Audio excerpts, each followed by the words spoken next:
interconnect each of the computers with the wideband circuit, its final destination. All over the world, even with an institution.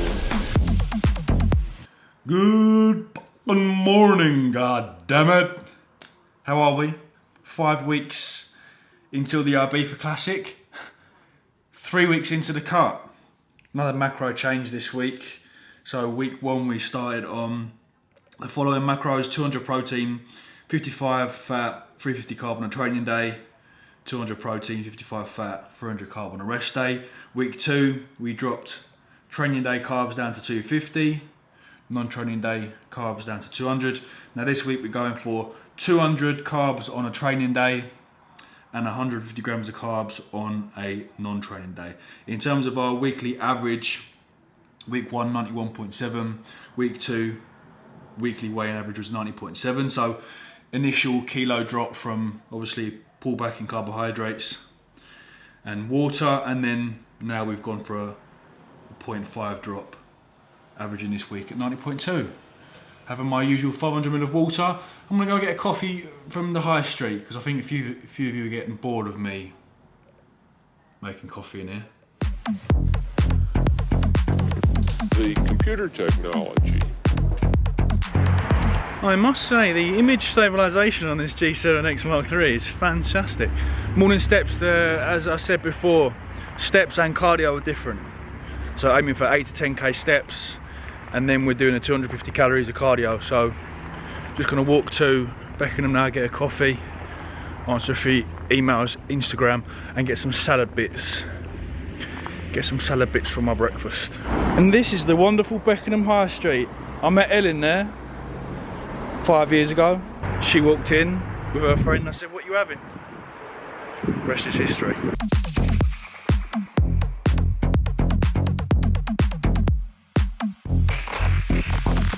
Breakfast bits and book, new book acquired.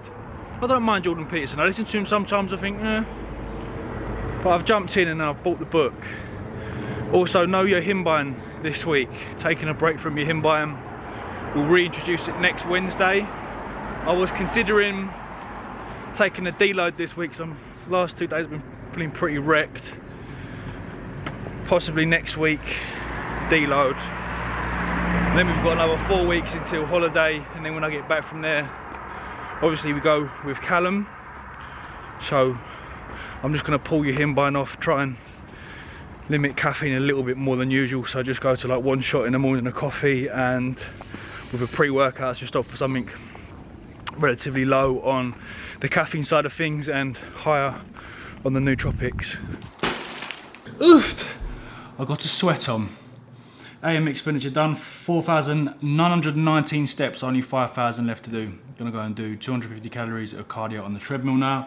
Because it's leg day, I tend to like to opt for treadmill instead of Stairmaster. I find if I do Stairmaster, come home, have my breakfast and then do legs, performance isn't as good. So that's why we do the treadmill.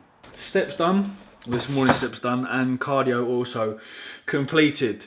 Bagels are still in, I'm clawing onto bagels. Still got 1 in the diet, and that is in the evening times because I'm my most hungriest in the evening, and I like to sit down when I'm watching my Netflix series of choice and have my 1 bagel with peanut butter oats. So in the morning, we're just having 1 pack of the Easy Oats apple and blueberry from Tesco's, and to bump the carbs up a little bit, alongside that single sachet, I'll put in around about 20 grams of some oats.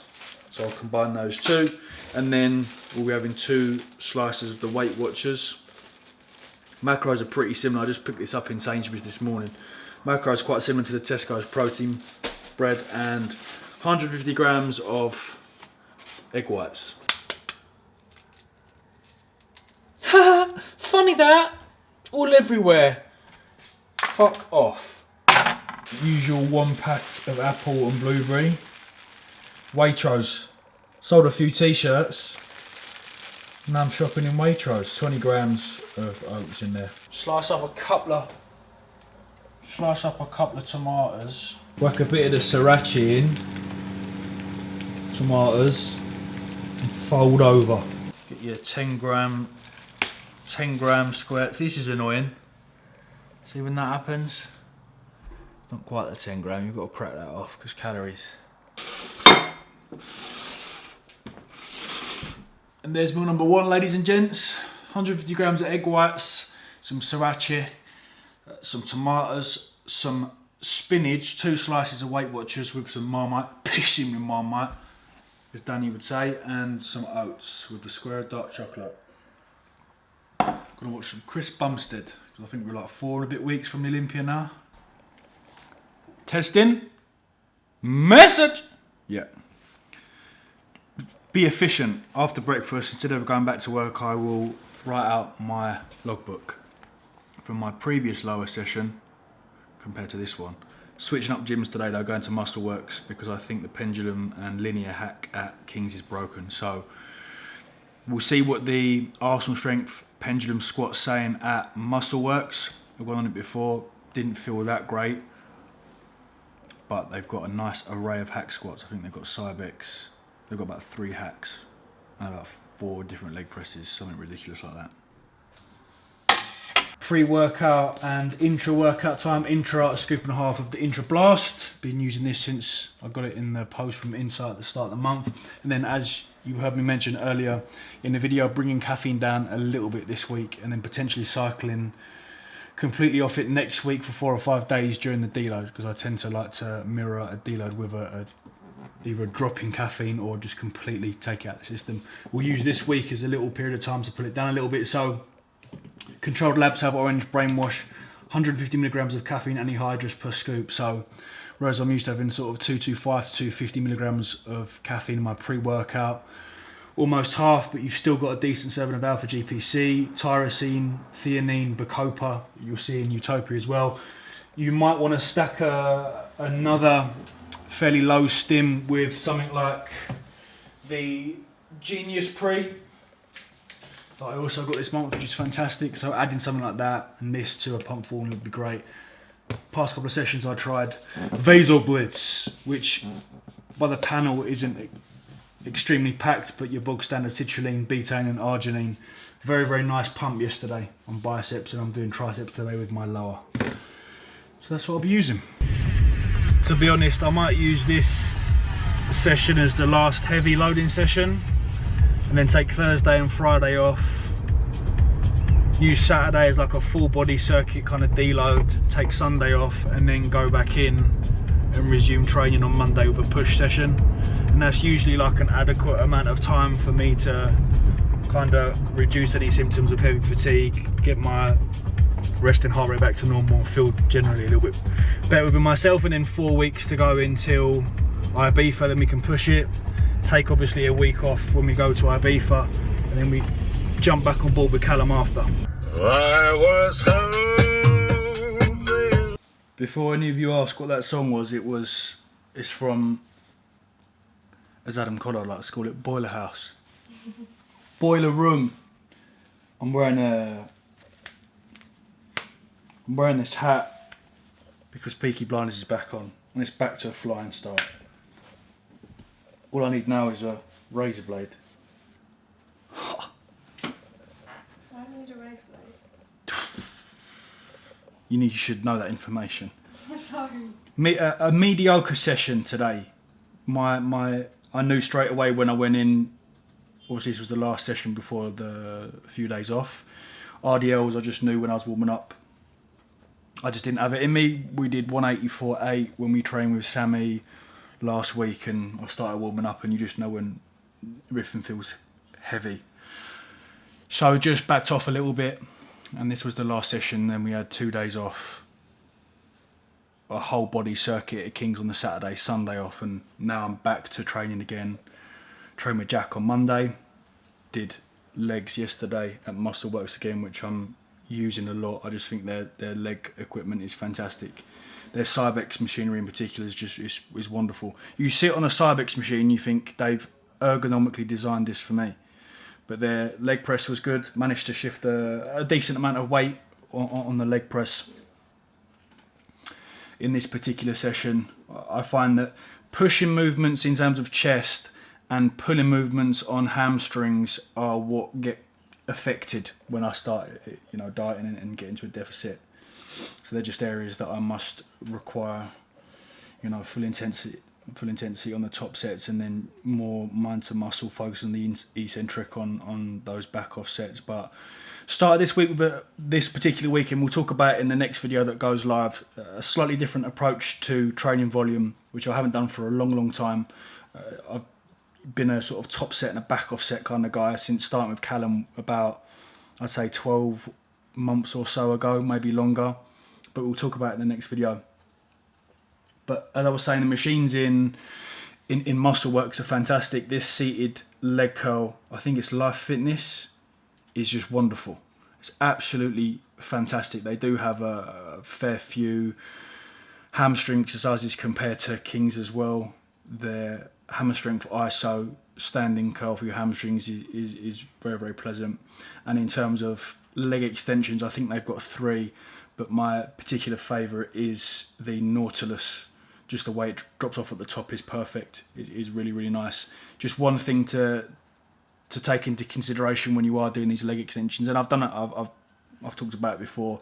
Either use straps to pull your glutes into the pad, or you can. It's quite a frequent thing that people do is they get a band and they'll put the band obviously over the chair, and then they'll sit inside the band just so that you can keep those hips and those glutes locked in. But I find the band, even when you're lifting heavier and heavy weight, you still kind of creep out. I find straps just to be far more efficient and effective. And then just finished with some front foot elevated split squats just to finish the quads off. Very nice movement for just burning out your quads towards the end of a session. But all in all, as a good session as it was, felt pretty beat up towards the end of this particular block. Had a nice few days off. I spoke about on my Instagram as well, what to sort of look for when you're seeing the signs creep in for a deload, and then what feedback markers to assess to... Do you think anyone's taking me seriously with this hat on? Probably fucking not. Yeah, I don't think they are. I talked about my Instagram in terms of the areas to look for. Anyway, I hope you enjoyed this voiceover. I don't think it was that great, but I'm going to go to work, so enjoy the rest of the vlog. You've got it's called the HSE, Thomas. HSE test. Yeah. That's the chromosome test. But anyway, I just thought I'd let you know, just while it was fresh in my head today. Yeah, it creeps up when I blast, but that's just generally from a byproduct of anabolics, I suppose. But you know, I'll definitely get it tested. So what you're looking at is that they want a normal range is 100 or below. Yeah. Yeah, that's normal. Anything over 100 is a little bit dodgy. Yeah. Do you know what mine is? Go on. Fucking 500. Okay, now Julie. Post-workout time, interesting. My mum has been diagnosed with hemochromatosis, which I think my auntie, so her sister, has as well. So I need to go and get tested for that. Plus also get my heart scanned again, see if I've got a genetic predisposition from my dad's side. Great! What optimal conditions to take anabolic steroids and go to Ibiza with? Anyway, post-workout, 200 grams of 5% mince and a pack of basmati rice. This one from Sainsbury's. Slightly higher in carbs, but only by a couple compared to the Uncle Ben's one that I use, but there you go. Post-workout avec 20 grams of less sugar and salt, tomato ketchup. It's all in my head. Bit more, fuck it. What's the time now? 5 o'clock. Next meal will be at about 7ish, and then the last meal about 8ish. Try and get an early night in tonight, seeing as we're taking a deload now. Try and optimise sleep as much as possible over the next few nights. Try and get in like a 9.5 hour sleep instead of just an 8. Fried chicken with mac and cheese, pickles, jalapenos and maple syrup on the side. Yeah, we'll go there on Saturday. I might drop carbs, I might drop food down a little bit on Thursday and Friday. No, I will. Said no one ever. And I'll enjoy a bit of food. Good, quite a good read this, Jordan Peterson. You'd quite be into this bit about serotonin and about those that have got that hierarchical dominance at the top the lobster have that higher rate of serotonin flowing around. I'm a dominant lobster. 1 scoop of Support Max going in a couple hours before bed. I think, why is there always police cars in this gaff? It's so annoying. I do apologise. There it's gone. I find that having a scoop of Support Max and having the ashwagandha a couple hours before bed, you become noticeably more relaxed throughout that duration. So whereas before I was having obviously a scoop just before bed with my sleep stack, wasn't finding the effects as prominent.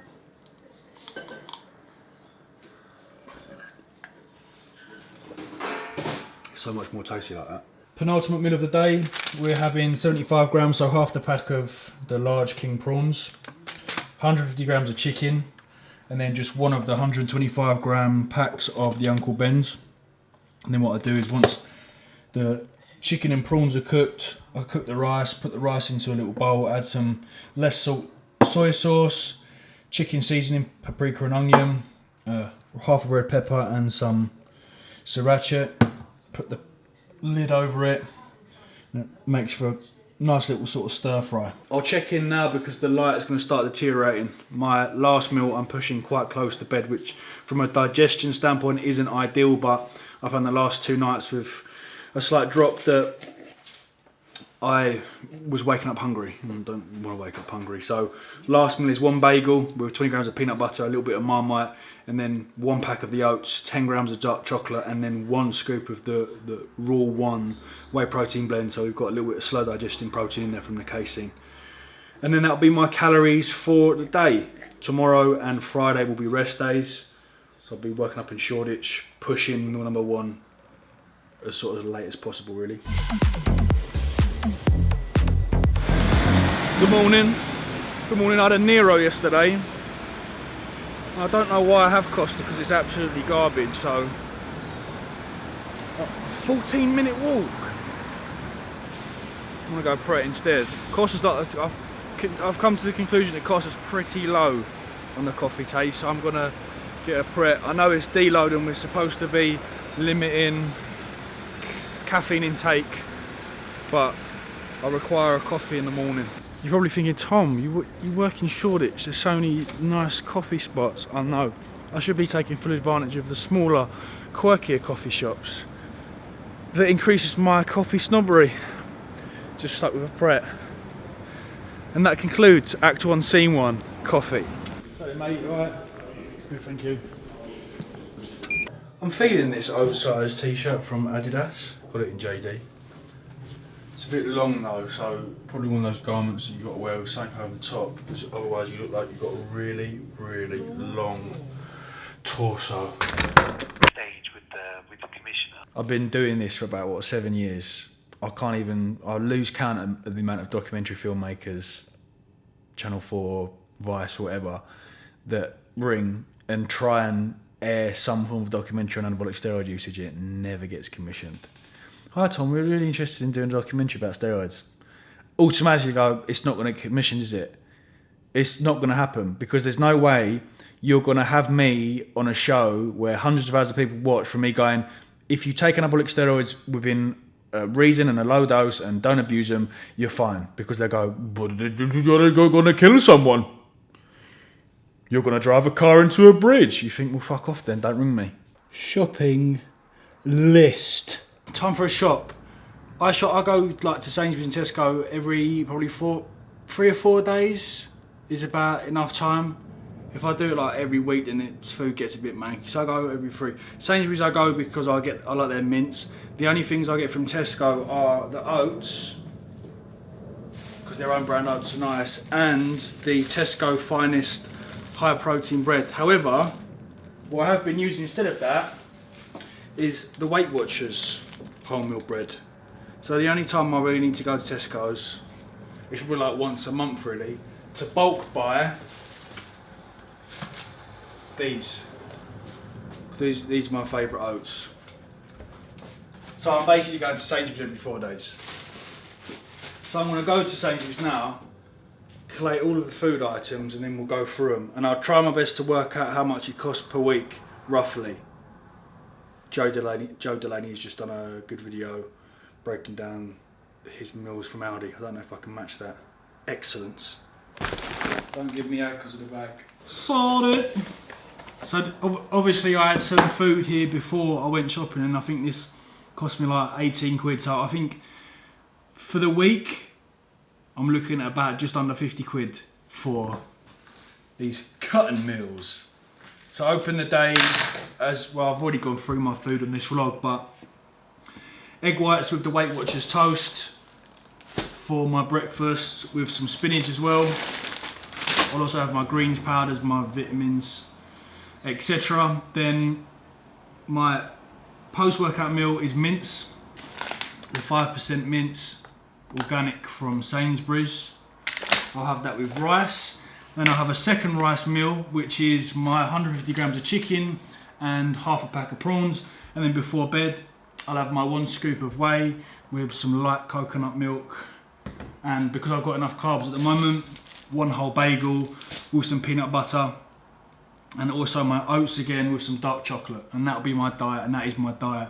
On a rest day, I just pull back on my first meal, so I'm not essentially having my first meal. I'll wake up, have a black coffee, do cardio, and then I'll just start my day with some mince. And that is me done. And then moving forward in terms of pulling food off, probably come from the next block of food that's being taken down will probably come from the evening. So the bagel, which is 45 grams of carbs, will be substituted for 2 slices of that, which is 9 grams of carbs each, so taking off a further 30, and I may pull some rice, or I'll just go from there really. Like I said at the start, I'm pulling food down a lot quicker than I usually would on a contest prep, but that's because Ibiza.